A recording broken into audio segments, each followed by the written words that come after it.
बिस्मिल्लाहिर्रहमानिर्रहीम, अस्सलाम वालेकुम। खेलों की खबरों पर तबसरा और तज़िया सजे स्कोर के एक और प्रोग्राम के साथ सैयद दिया हुसैनी आपकी खिदमत में हाजिर है।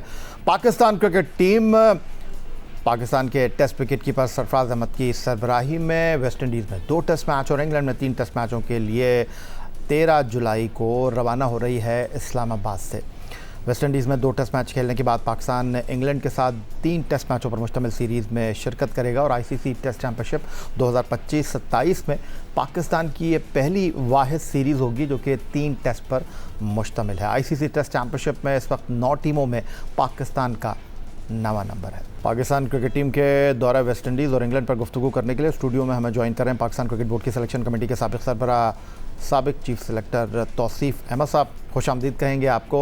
और दौरा वेस्ट इंडीज़ के लिए इत्तलाती हैं कि पाकिस्तान 17 अरकान पर मुश्तमिल टीम लेकर वेस्ट इंडीज़ के लिए रवाना हो रहा है, जिसमें 8 बैट्समैन हैं, 2 विकेट कीपर हैं, 2 स्पिन बॉलर्स हैं और 4 फास्ट बॉलर के साथ एक फास्ट बॉलिंग ऑलराउंडर को शामिल किया जा रहा है। बहुत सारी बातें हो रही हैं और बहुत सारी गुफ्तगू ज़बान ज़द-ए-आम है। तौसीफ़ अहमद से पूछते हैं कि वो इस दौरे को किस तरह देख रहे हैं और लाहौर में जो रेड बॉल क्रिकेट टीम का कैंप लगा, जहाँ से खिलाड़ियों के अनफिट होने की बड़ी इत्तलात आ रही हैं, टीम के आम खिलाड़ियों की इंजरीज़ के हवाले से बड़ी ख़बरें हैं, फिर फिटनेस टेस्ट भी हुआ है। तो तौसीफ़ अहमद साहब खुद इस तमाम खेल का हिस्सा रहे हैं, तमाम माजी में टीम सिलेक्शन के साथ वाबस्ता रहे हैं। तो जब पाकिस्तान क्रिकेट टीम किसी दौरे पर जा रही हो और बहुत ज़्यादा इंजरीज़ के मसाइल सामने आ जाएँ, फिटनेस टेस्ट हो, तो सिलेक्शन कमेटी को कितनी दिक्कत और मुश्किल का सामना होता है?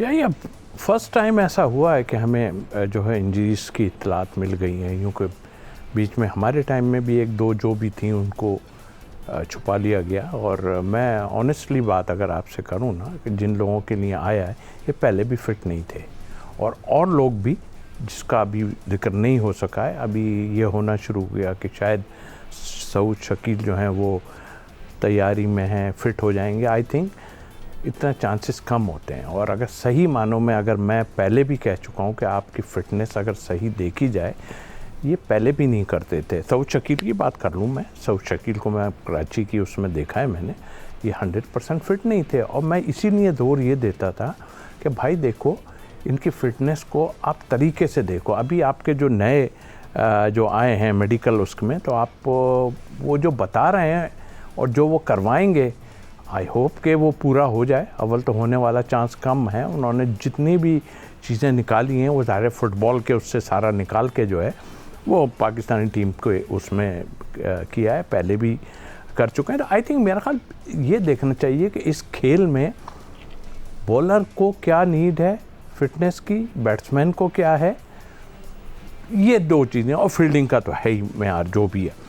तो ये सब चीज़ें देखनी चाहिए। आई थिंक मेरा ख्याल है अभी भी थोड़ा सा हल्का हाथ हो जाएगा, इसलिए कि आपकी टीम पूरी नहीं हो पाएगी, इसलिए जो है वो ये फिटनेस को कह रहे हैं हो जाएगा, नहीं हो जाएगा। साहब, बांग्लादेश में आप 2 टेस्ट मैचों की सीरीज़ 2-0 से हारे और ज़ाहिर है एक बड़ी नाकाम।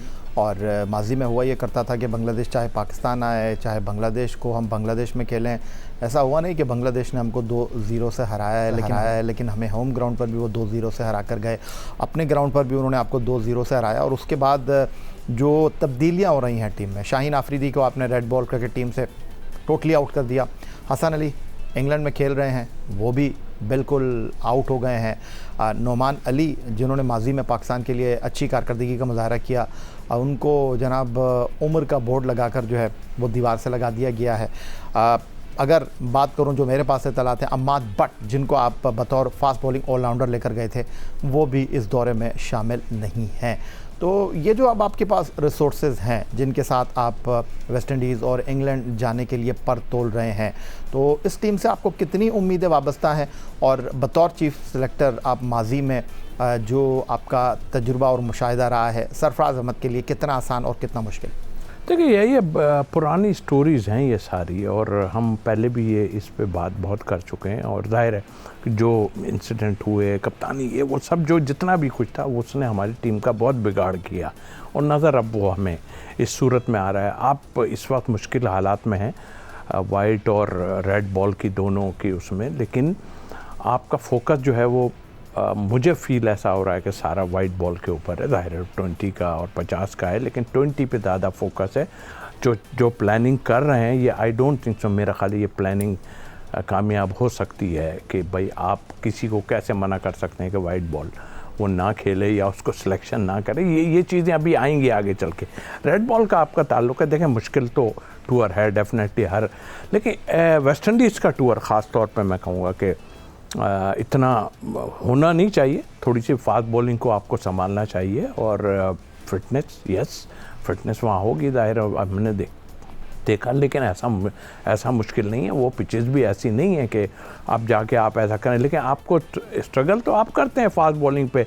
जिस तरह आपने अपनी बांग्लादेश का बात की है, हर टीमों ने आपकी टीम की साइकी, आपकी टीम की स्ट्रेंथ इस पे वर्क कर लिया है कि भाई कौन कहाँ पर हल्का है और कौन कहाँ पे वो, और इसी तरह प्लेयरों ने भी सोच लिया है हमारे कि यार हम ज़रा बचा के चलो, कहीं ऐसा ना हो कि कोई 19-20 हो जाए। तो आई थिंक मुश्किल टूर ज़रूर है। आई होप, मैं तो गुड लक ही कहूँगा, और तो इससे ज़्यादा कुछ नहीं। जो बाकी चीज़ें हैं उस पर हम बात करते भी रहे हैं, तो आई होप अल्लाह करे अच्छा हो जाए, लेकिन फोकस आपको रेड बॉल पे करना पड़ेगा। ये जो सारी चीज़ें चल रही हैं, कुछ लोग कह रहे हैं कि टेस्ट क्रिकेट को ये कर दो तो वो कर दो, टेस्ट क्रिकेट आप ख़त्म नहीं कर, दुनिया में आप देखें बिल्कुल हार जीत होती है। इंग्लैंड का भी क्या हाल हुआ है आपने ख़ुद देख लिया, और अभी आपने देखा कि इंडिया के साथ क्या किया है आयरलैंड ने। जी हाँ, तो ये दुनिया में चीज़ें हो रही हैं, उसको देखना पड़ता है। इसका मतलब ये थोड़ी होता है कि टीमें ख़त्म हो जाती हैं,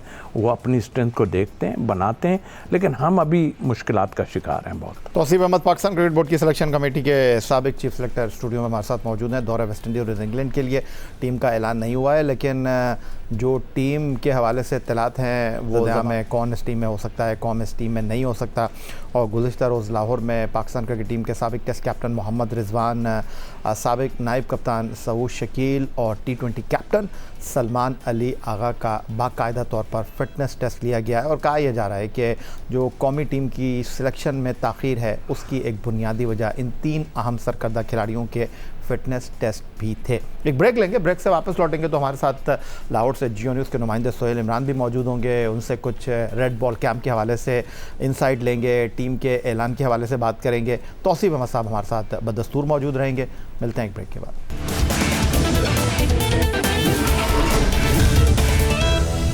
13 जुलाई को इस्लामाबाद से पाकिस्तान क्रिकेट टीम 2 टेस्ट मैचों पर मुश्तमिल सीरीज़ खेलने के लिए वेस्ट इंडीज़ रवाना हो रही है। रेड बॉल क्रिकेट टीम का कैंप जिंदा दिलों के शहर लाहौर में इख्तिताम को पहुंच चुका है और अब खिलाड़ी जो हैं वो 8 जुलाई को इस्लामाबाद में जमा होंगे। 1-2 दिन की हल्की फुल्की प्रैक्टिस और फिर 2 टेस्ट मैचों की सीरीज़ और 3 टेस्ट मैचों की इंग्लैंड में होने वाली सीरीज़ के लिए 17 रुकनी स्क्वाड रवाना होगा वेस्ट इंडीज़ से। लाहौर से टेलीफोन लाइन पर हमें ज्वाइन कर रहे हैं जियो न्यूज़ के नुमाइंदे सोहेल इमरान साहब। Sohail, red ball cricket team का कैंप लगा, वहाँ पर आपने खिलाड़ियों को प्रैक्टिस करते हुए देखा और सबसे बड़ा सवाल यह है कि कैंप ख़त्म हो गया है, खिलाड़ी घर चले गए हैं, लेकिन क्रिकेट बोर्ड की तरफ से अब तक 17 रुकनी स्क्वाड का ऐलान नहीं हुआ है। बहुत सारी उसकी वजूहत हैं, सबसे बड़ी जो वजह है वो खिलाड़ियों की इंजरीज़ हैं, फ़िटनेस मसाइल हैं। आप क्या देख रहे हैं, आपके पास क्या इत्तलात हैं? बड़ी गहरी नज़र है आपकी पाकिस्तान क्रिकेट बोर्ड के हेड क्वार्टर से, आप रिपोर्ट करते हैं। 17 रुकनी टीम में क्या सरप्राइज़ हमको देखने को मिल सकते हैं?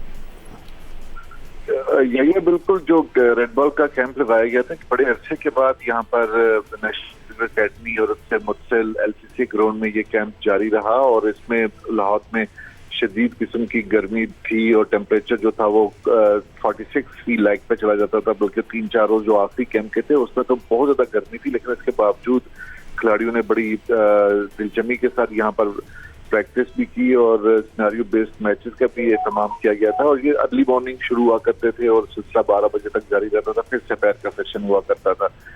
बिल्कुल आपने दुरुस्त कहा, ये पिछले हफ्ते टीम जो है वो अनाउंसमेंट एक्सपेक्ट किया जा रहा था कि बुध के रोज तक जो पिछला हफ्ता गुजरा हो जाना चाहिए था और 17 रुकनी स्क्वाड का बताया गया था कि 17 रुकनी स्क्वाड होगा क्योंकि इंग्लैंड और वेस्ट इंडीज का टूर है, 5 टेस्ट मैचेज हैं, लेकिन 2 से 3 खिलाड़ियों की जो फिटनेस मसाइल थे वो आड़े आगे और टीम का जो अनाउंसमेंट है वो नहीं हो सका था। फिर उसके बाद फिटनेस टेस्ट हुए, खासतौर पर wicket keeper batter Mohammad Rizwan और सऊद शकील, इनके फिटनेस के मसाइल थे, इनके फिटनेस टेस्ट भी हुए हैं 2 रोज जो जारी रहे। फिर गुज़िश्ता रोज जब कैंप का आखिरी रोज था उसमें उन्होंने नेट पर प्रैक्टिस भी की, लेकिन जो हमें इतलात हैं उसमें यही है कि उनके जो फिटनेस टेस्ट हुए, जो उनकी प्रैक्टिस देखी गई, वो तो उसमें बिल्कुल बेहतर है, उसमें रिकवरी दिखाई देती है कि वो रेडी टू प्ले हैं, जो खेल सकते हैं। लेकिन सऊद शकील के बारे में ज्यादातर यही है कि वो तो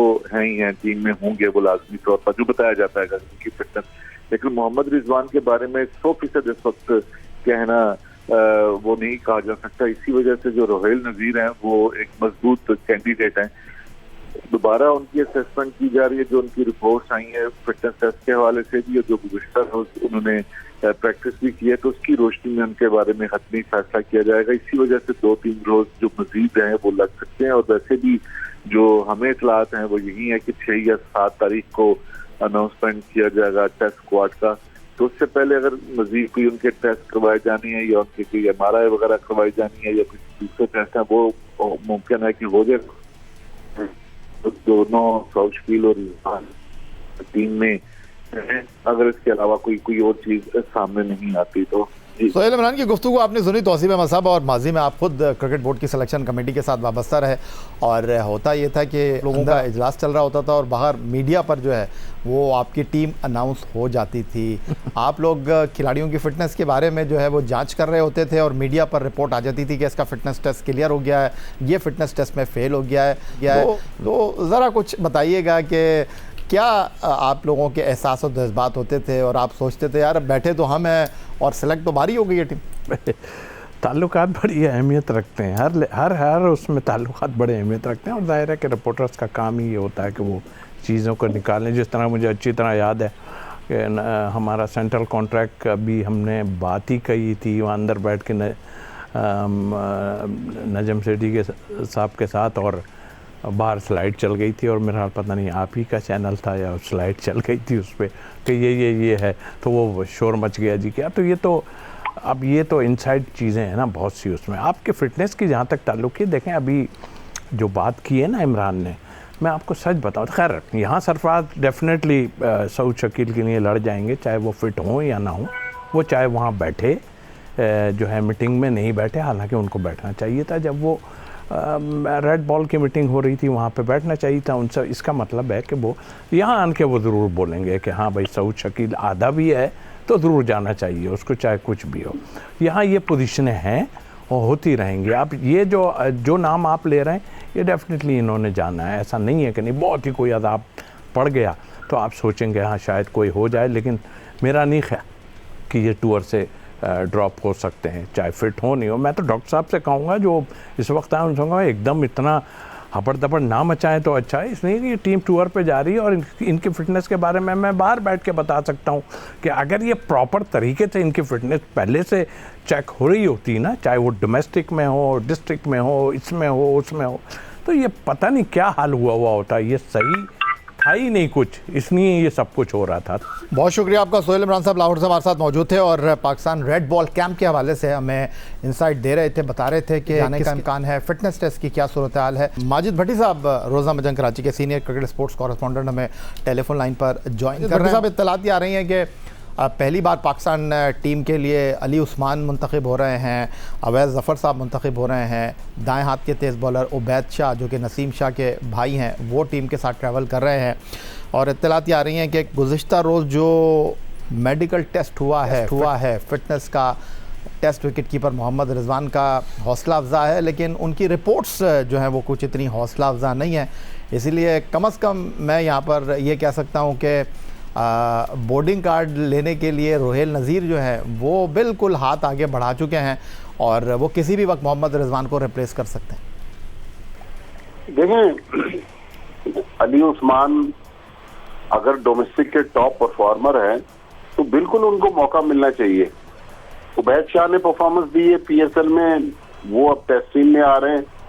लेकिन फिर मेरा सवाल, मैं पिछले कई महीनों से बात कर रहा हूँ, मिर्जा साद बेग ने भी तो परफॉर्मेंस दी है ना कायद-ए-आज़म ट्रॉफी में, 1000 रन बनाए हैं, बेस्ट बैट्समैन है, बेस्ट विकेट कीपर है, best player of the tournament है। फिर उसको इग्नोर करके आपने फास्ट ट्रैक करके दूसरे विकेट कीपर्स को ला रहे। देखें, ये तो नाइंसाफी है। अगर आपने डोमेस्टिक को क्राइटेरिया बनाना है तो फिर तो अक्रॉस द बोर्ड दूसरों को भी इंसाफ देना पड़ेगा ना। तो ये तो मुनासिब नहीं है कि अली उस्मान को आपने डोमेस्टिक की परफॉर्मेंस पर अंदर ले आए अचानक। देखें, मैं एक बार इकबाल कासिम साहब से बात कर रहा था, इकबाल भाई कह रहे थे कि जो स्पिनर है ना, उनको ग्रूम करने के लिए 25 प्लस 28-29 साल की ये एज है, लेकिन अचानक नुमान अली को पता नहीं एज की वजह से बाहर कर दिया गया या क्या मसला है। क्योंकि पाकिस्तान की अभी ये जो वेस्ट इंडीज की सीरीज है ये भी आसान नहीं है। फिर हमने इंग्लैंड जाना है, 3 टेस्ट मैच खेलने, होम ग्राउंड पर हमने 4 मजीद टेस्ट मैच खेलने। तो मुझे कोई वाज़ेह डायरेक्शन नजर नहीं आ रही। अगर डोमेस्टिक की परफॉर्मेंस को आप क्राइटेरिया बना रहे हैं, आप कह रहे हैं हम अलग टेस्ट टीम बना रहे हैं, तो मैं रोहेल नजीर या गाजी गौरी के खिलाफ नहीं हूँ, फिर साद बेग को भी मौका मिलना चाहिए था। नीयत के ऊपर सवाल नहीं किया जा सकता कौमी सिलेक्शन कमेटी की, लेकिन फैसलों पर बिल्कुल सवाल उठाया जा सकता है। Senior cricket journalist Abdul Majid Bhatti साहब मौजूद थे, बहुत शुक्रिया आपका। उधर पाकिस्तान क्रिकेट बोर्ड और सऊदी अरब क्रिकेट फेडरेशन के दरमियान एक तारीख साज माहिदा तय पा गया है। Chairman Pakistan cricket board Syed Mohsin Raza Naqvi और सऊदी अरब क्रिकेट फेडरेशन के सरबरा शहजादा सऊद बिन मशअल बिन मोहम्मद आले सऊद ने स्ट्रेटेजिक मुफाहमती याददाश्त पर दस्तखत कर दिए हैं। माहिदे के तहत पाकिस्तान क्रिकेट बोर्ड और SACF क्रिकेट इंफ्रास्ट्रक्चर की तरक्की और तकनीकी महारत, वेन्यू प्लानिंग और ऑपरेशनल मयारात के शोबों में मिलकर काम करने पर इत्तेफाक हुआ है। एक जदीद क्रिकेट स्टेडियम बनाया जाएगा जो बैनुल-अक़वामी मुकाबलों के तमाम तकाज़े पूरा करेगा। ये मंसूबा सऊदी अरब को मुस्तक़बिल में बैनुल-अक़वामी क्रिकेट मुकाबलों और बड़े आलमी इवेंट्स की मेज़बानी के काबिल बनाने में मरकज़ी किरदार अदा करेगा। पाक सऊदी शराकत दारी के तहत जदीद और मरबूत क्रिकेट इंफ्रास्ट्रक्चर भी तामीर किया जाएगा। सऊदी अरब में क्रिकेट के फ़रोग़ के अलावा खिलाड़ियों के लिए नए मौक़े पैदा किए जाएंगे। पाक सऊदी शराकत दारी सिर्फ क्रिकेट स्टेडियम की तामीर तक महदूद नहीं होगी। Chairman Saudi Arab cricket federation शहजादा सऊद बिन मशअल बिन मोहम्मद आले सऊद का कहना है कि मजबूत शराकत दारी और पायदार सरमायाकारी के ज़रिए सऊदी अरब में क्रिकेट के रोशन मुस्तक़बिल की जानिब एक अहम कदम उठा लिया गया है। Chairman Pakistan cricket board Syed Mohsin Raza Naqvi ने कहा कि Saudi Arab cricket federation Pakistan cricket board Saudi cricket में हिस्सा डालने पर फ़ख्र महसूस करता है। हम मिलकर ऐसी शराकत दारी कायम कर रहे हैं जो क्रिकेट के फ़रोग़ के अलावा दोनों ममालिक के ताल्लुक़ात को मज़ीद मजबूत और मुस्तहकम बनाएगी। तो तौसीफ़ अहमद साहब, एक बड़ी ख़बर है और सऊदी अरब उम्मत मुस्लिमा के लिए एक बड़ी मुक़द्दस सरज़मीन है और वहाँ पर अब क्रिकेट और पाकिस्तान क्रिकेट बोर्ड जो है वहाँ पर क्रिकेट के हवाले से खासा मुतहर्रिक है। वहाँ पर एक बैनुल-अक़वामी क्रिकेट स्टेडियम बनाने के लिए मुफाहमत की याददाश्त पर chairman Pakistan cricket board Syed Mohsin Raza Naqvi के दस्तखत करने का मतलब यह है कि सऊदी अरब में भी क्रिकेट माजी में भी होती रही है, लेकिन अब और मज़ीद पेशावराना अंदाज में होगी। बिल्कुल, और बहुत ही उम्दा चीज़ है और हमें नज़र आ रहा है जिस तरह से सिलसिला चला है और जो चीज़ें हुई हैं, आई थिंक मैं कहता हूँ कि ज़बरदस्त है। लेकिन अपने मुल्क में भी थोड़ा सा हमें दें, कराची जैसे शहर में सिर्फ एक ग्राउंड होना वो भी ऐसा है, तो हम यहाँ से सऊदीया से भी हम जो है वो ले सकते हैं सारा कुछ और उनसे भी हम बात कर सकते हैं कि आपके यहाँ हम इतना कुछ कर रहे हैं। तो हमारे कराची और कई एक जगह हैं जहाँ एटलीस्ट कराची में 2 ऐसे स्टेडियम होने चाहिए जो कि इंटरनेशनल लेवल के क्रिकेट को देख सके। तो आई थिंक मेरा ख्याल एक बड़ी ज़बरदस्त चीज़ है नकवी साहब इस मामले में, या हमारे यहाँ ग्राउंड्स की जो सिलसिले हो रहे हैं उसमें तो माशाल्लाह बहुत ही कुछ ज़बरदस्त काम हो रहा है। और बस एक ही चीज़ है कि पाकिस्तान क्रिकेट को बेहतर बनाने के लिए थोड़ा सा एक नज़र इस तरफ भी आ जाए जो अभी हो रहा है हमारी क्रिकेट टीम के साथ, और जो कुछ भी है ज़रूर उनको इत्तलात हो रही होंगी, सारा कुछ है, मगर यहाँ पर ज़ोर देना बहुत ज़्यादा ज़रूरी है। बेहद शुक्रिया आपका पाकिस्तान क्रिकेट बोर्ड की सिलेक्शन कमेटी के साबिक़ सरबराह तौसीफ़ अहमद साहब स्टूडियो में हमें ज्वाइन करने के लिए। दौरे वेस्ट इंडीज़ के लिए इत्तलात हैं कि 17 रुकनी पाकिस्तान क्रिकेट टीम का आइंदा चंद रोज़ में ऐलान कर दिया जाएगा। 8 batsmen, 4 fast bowler, 1 fast bowling all rounder, 2 wicket keeper, तो 2 स्पिनर्स इस टीम का हिस्सा होंगे। यही आज का हमारा प्रोग्राम था। एक्स अकाउंट पर आप हमें फॉलो कर सकते हैं, ईमेल कर सकते हैं, अपनी राय से आगाह कर सकते हैं score@geo.tv पर। इस दुआ, इस उम्मीद, इस तवक्को के साथ कि पाकिस्तान में खेल और खिलाड़ी तरक्की करते रहें। सैयद याहिया हुसैनी को स्कोर की पूरी टीम के साथ अगले प्रोग्राम तक के लिए इजाज़त दीजिए। अल्लाह हाफ़िज़।